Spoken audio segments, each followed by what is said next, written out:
say the public has really taken ownership of this branch in the best possible way. Yeah, definitely.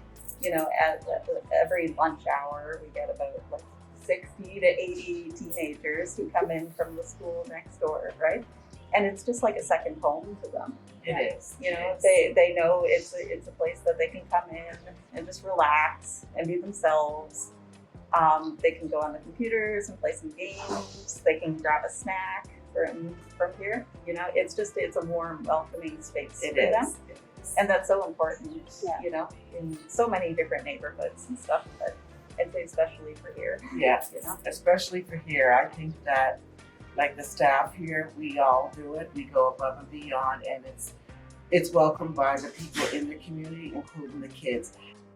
And they just come to talk, even the adults. They just come to talk, to have a conversation with you, because to them, we're part of their family. So we saw that actually, like over COVID. The patrons were just calling up, like just to chat, like during the lockdown and stuff like that. They just wanted that human connection that they really missed. They just missed being at the library and talking with the staff.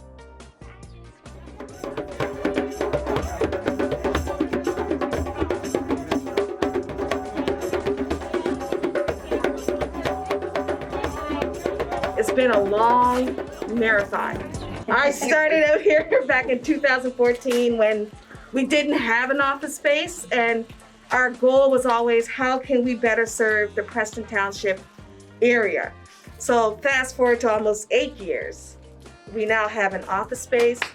We are now very visible within the communities, doing programming, attending events. The staff has grown from one person to multiple, a team.